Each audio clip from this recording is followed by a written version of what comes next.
नमस्कार दोस्तों, मयंक बात कर रहा हूँ। स्वागत है आपका वीआरए क्लासेस में।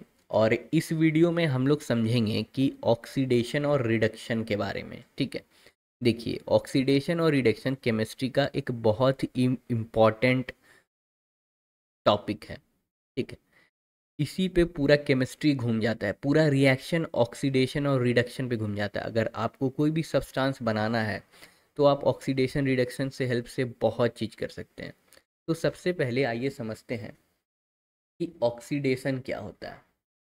ऑक्सीडेशन क्या होता है, देखिए, अगर लेमैन की भाषा में बोला जाए तो ऑक्सीडेशन मतलब होता है सिंपली एडिंग ऑफ ऑक्सीजन।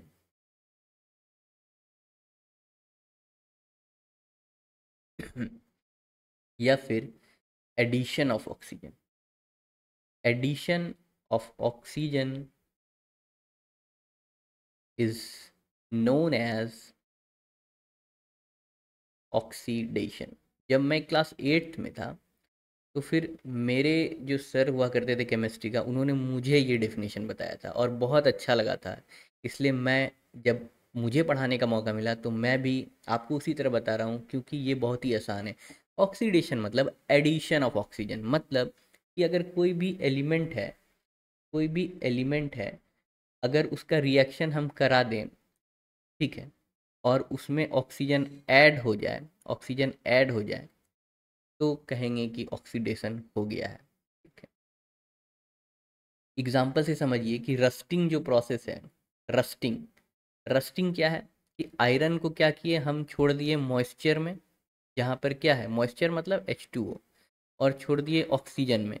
तो क्या होता है, वो बना लेता है Fe2O3.XH2O। तो जंग जो है, रस्ट जो है, वो कुछ नहीं है, ऑक्सीडाइज स्टेट है आयरन का, जिसमें कि ऑक्सीजन उसके साथ वाटर वेपर के साथ जुड़ जाता है और धीरे धीरे वो फ्लेकिंग हमें दिखने लगता है। तो वो ऑक्सीडेशन ही है। ठीक। अब आपके एनसीईआरटी की किताब में एक एक्टिविटी दिया हुआ है, इसीलिए हम ये फोटो लगाए हैं बगल में। तो चलिए उसको भी देख लेते हैं। तो एनसीईआरटी की किताब में बताया गया है कि क्या किए हैं कि एक चाइना डिश लिया गया है और चाइना डिश में कॉपर के पाउडर को रखा गया है। तो कॉपर का जो पाउडर होता है ना बाबू, कॉपर का पाउडर देखोगे, ये कॉपर का स्ट्रिंग्स होता है, एकदम वो ब्राउन कलर का होता है। ठीक, कॉपर जो होता है वो ब्राउन कलर का होता है, तांबा। और उसको हीट किया गया, ठीक है, और हीट करके दिखाया गया कि ऑक्सीडेशन हो रहा है। तो क्या लिखा है आपकी किताब में, हम पहले वो लिखते हैं फिर हम आपको समझाएंगे। कहा कि कॉपर को भाई हीट किए, ऑक्सीजन के प्रेजेंट में बन गया कॉपर ऑक्साइड। तो बैलेंस करना जरूरी है, तो कर दिए बैलेंस। इसको हम यहाँ पे लिखेंगे भी, यहाँ पे जरूर लिखिएगा नाम, इससे पता चलता है एग्जामिनर को कि एग्जामिनी को नॉलेज है। कॉपर ऑक्साइड बना। तो भाई हमको हीट करने का जरूरत क्यों बना, ये आप लोग सोचे। डायरेक्ट रख देते तो आयरन जैसे छोड़ देते हैं लोहा का कोई भी सामान, तो उसमें जंग लग जाता है, उसमें भी ऑक्सीडेशन होता है। तो कॉपर में क्यों नहीं लग सकता था, बिना हीट क्यों करना पड़ा। तो भाई हीट हमको इसलिए करना पड़ा क्योंकि कॉपर जो है ना, थोड़ा सा रिएक्टिव मेटल कम होता है, लेस रिएक्टिव होता है। तो जब हम इसको हीट देते हैं ना, तो इवेंचुअली इसके हीट इलेक्ट्रॉन्स को चल जाता है। और जब इलेक्ट्रॉन्स को हीट जाता है तब वो स्केप करता है। मतलब कि इलेक्ट्रॉन क्या होता है, तब इलेक्ट्रॉन लूज कर देता है, मतलब लूज करके माइनस, दो इलेक्ट्रॉन लूज करेगा तो क्या बनेगा, Cu2+ बनेगा, है ना। वो इलेक्ट्रॉन लूज करता है, हम लोग ये सब जानते हैं कि मेटल जो है इलेक्ट्रॉन लूज करता है, नॉन मेटल इलेक्ट्रॉन गेन करता है। और हवा में जो ऑक्सीजन होगा, जो नेटिव नेसेंट स्टेज में होगा, उसको दो इलेक्ट्रॉन का जरूरत होगा, वो आया होगा, लिया होगा, बॉन्ड बनाया होगा। ठीक है, लेन देन की प्रक्रिया चली होगी। तो ये होता है ऑक्सीडेशन। तो समझ में आ गया, आ गया समझ में। ठीक है। और हाँ, एक चीज़ और जान लीजिए, जो इसका कलर होता है कॉपर ऑक्साइड का, वो हो जाता है ब्लैकिश। ब्लैकिश हो जाता है, काला काला टाइप का हो जाता है। ठीक है, आगे बढ़े। अब इसके बाद क्या बताया है कि ऑक्सीडेशन तो समझा दिया, अब समझा रहा है रिडक्शन। भाई रिडक्शन क्या होता है। तो रिडक्शन जस्ट उसका उल्टा प्रोसेस है। Removal of oxygen is called reduction. Removal of oxygen is called reduction. जैसे मान लीजिए कि अब मेरा कॉपर ऑक्साइड बन गया, तो हम क्या किए, हाइड्रोजन गैस पास करवा दिया। अब हाइड्रोजन के पास ऐसा एफिनिटी है ना कि ये कॉपर से ऑक्सीजन छीन सकता है, तो बना दिया भाई वाटर वेपर, और कॉपर को कर दिया अकेले। रिएक्शन भी बैलेंस्ड है। तो क्या हुआ कि यहाँ पर जो ये है मेरा, ये जो कॉपर है, यहाँ से कॉपर बन गया, क्या बन गया, कॉपर सिंगल हो गया, ऑक्सीजन हट गया, तो क्या हो गया, इसका रिडक्शन हो गया। और हाइड्रोजन यहाँ अकेले था, इसमें क्या हो गया, ऑक्सीजन ऐड हो गया, तो इसको क्या बोलेंगे, ये ऑक्सीडेशन हो गया। क्या हो गया, ऑक्सीडेशन हो गया। तो ये एक ऐसा रिएक्शन भी हो गया जिसमें कि ऑक्सीडेशन और रिडक्शन साथ में हो रहा है, ठीक है। तो ऐसा रिएक्शन जिसमें ऑक्सीडेशन और रिडक्शन साथ में हो रहा है उसको बोलते हैं रेडॉक्स रिएक्शन। क्या बोलते हैं उसको, रेडॉक्स रिएक्शन। अगर कोई पूछे कि व्हाट इज रेडॉक्स रिएक्शन, तो a reaction in which oxidation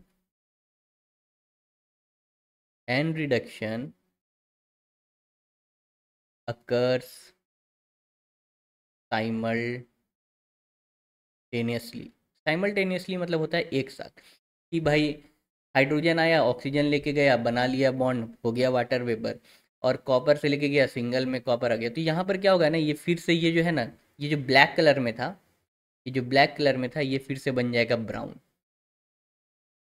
आया समझ में, ऑक्सीडेशन समझ में आ गया, रिडक्शन समझ में आ गया, रेडॉक्स रिएक्शन भी समझ में आ गया, ठीक, बहुत बढ़िया।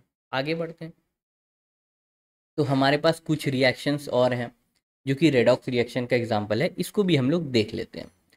तो देखिए इसमें क्या है कि जिंक ऑक्साइड है, तो उसको हम लोग पहले लिखेंगे, जिंक ऑक्साइड, और साथ में क्या है, कार्बन है ना, कार्बन। अब जिंक ऑक्साइड और कार्बन है साथ में, ठीक है।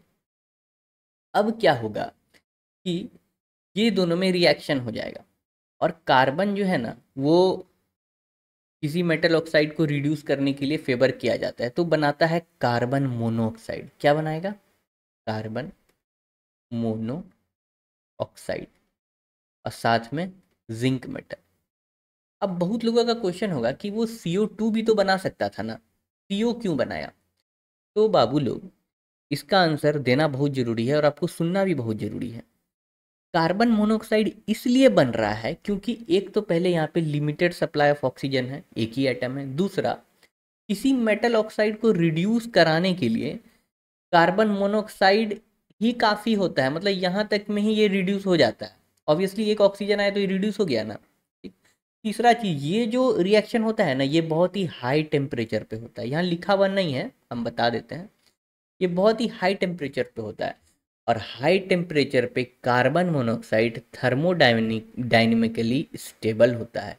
ये जो हम कंसेप्ट बता रहे हैं, ये आपका इंजीनियरिंग का कॉन्सेप्ट है, ठीक है।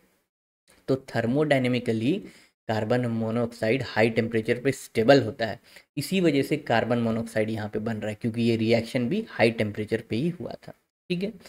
लेकिन आप लोगों को ये सब टेंशन नहीं लेना है, आप लोगों को बस यही जानना है कि जिंक ऑक्साइड अगर कार्बन के साथ आया ना, तो वो बना लेगा कार्बन मोनोऑक्साइड और जिंक को अकेले ठेल देगा, ठीक। बहुत बढ़िया, आगे बढ़ें। एक रिएक्शन और है, रिएक्शन है मैंगनीज डाइऑक्साइड। ये आप लोग जरूर ऐसे लिखिए जैसे हम लिखते हैं, मैंगनीज, मैंगनीज, मैंगनीज डाइऑक्साइड, और ये हाइड्रोक्लोरिक एसिड है। अब इसमें भी वही है, रेडॉक्स रिएक्शन है, इसमें देखिएगा फेरबदल होगा। तो सबसे पहले जहां हम देखें हाइड्रोजन, समझ जाइए ना कि ये ऑक्सीजन लेके चल जाएगा, तो हाइड्रोजन ऑक्सीजन के साथ क्या बनाता है, तो भाई वाटर वेपर बनाता है। उसके बाद अब इसका ये चला गया, ये भी तो इसको छोड़ दिया है, तो बनेगा क्या, बनेगा मैंगनीज क्लोराइड MnCl2, ठीक है, MnCl2 बनेगा, plus chlorine gas. Chlorine gas हमेशा डायटोमिक मॉलिक्यूल होता है, जैसे कि लिखते हैं ना हाइड्रोजन ऑक्सीजन, ये ऐसे ही क्लोरीन गैस भी होता है, तो ये बन के हवा में उड़ जाएगा। अब इसको थोड़ा रिएक्शन को बैलेंस भी कर लेते हैं, ठीक है, बैलेंस करना जरूरी है, और आप रिएक्शन ऐसे से बैलेंस कीजिएगा ना तो आपको बढ़िया रहेगा। देखिए 4 यहाँ पे क्लोरीन है ना, तो यहाँ पे अगर मान लीजिए कि हम लोग 4 लगा दिए, ठीक, तो 4 हमको ये भी चाहिए, तो ये बन गया 4। Reaction is balanced, reaction balanced है ना, हो गया। तो आप लोग ये सब समझिए, ठीक, कोई दिक्कत यहाँ पर, ये भी रेडॉक्स रिएक्शन है, कैसे हो गया ये भी हम थोड़ा बता देते हैं। देखिए हाइड्रोजन का यहाँ पे क्या हो रहा है, ऑक्सीडेशन हो रहा है। मैंगनीज का क्या यहाँ पे हो रहा है, रिडक्शन हो रहा है ना। तो बस इसी तरह समझना है। आगे बढ़ते हैं। आगे एक क्वेश्चन है हमारे पास कि where a magnesium ribbon burns with dazzling flame in air oxygen and changes into a white substance, magnesium dioxide, is magnesium being oxidized or reduced in this reaction। देखिए आप इसका आंसर अब देने के लिए तैयार हो गए। बोला कि मैग्नीशियम रिबन लिया गया और इसको क्या किया ना कि ऑक्सीजन के प्रेजेंस में बर्न किया गया, तो बनता तो है MgO, क्योंकि यहाँ तो लिखा हुआ भी है क्या बन रहा है, तो मैग्नीशियम ऑक्साइड। और इसको आप फट से क्या कीजिए, बैलेंस कर लीजिए। तो अब आप बताइए कि मैग्नीशियम में क्या हुआ है, ऑक्सीजन रिमूव हुआ है कि ऐड हुआ है, तो भाई ऑब्वियसली एडिशन ऑफ ऑक्सीजन हुआ है, ऐड हुआ है ऑक्सीजन, तो क्या हो जाएगा, ऑक्सीडेशन हो जाएगा। तो इसका मतलब क्या हो गया है कि मैग्नीशियम ऑक्सीडाइज हुआ है कि रिड्यूस हुआ है, तो ऑक्सीडाइज हुआ है। जिसका ऑक्सीडेशन हो रहा है ना उसको हम कहते हैं कि ऑक्सीडाइज हुआ है, और जिसका रिडक्शन हो रहा है उसको कहते हैं रिड्यूस हुआ है। तो ये ऑक्सीडाइज हुआ है, आंसर यही है। होप आपको ये वीडियो अच्छा लगा होगा। मिलते हैं नेक्स्ट वीडियो में, अगले ही फिर धमाकेदार टॉपिक के साथ आएंगे। तब तक के लिए अगर आपको ये वीडियो अच्छा लगा है तो आप अपने दोस्त लोग में इसको ज़रूर शेयर कीजिए, क्योंकि इससे हम लोगों को भी मोटिवेशन मिलेगा, तो अच्छा रहेगा। Okay, thank you.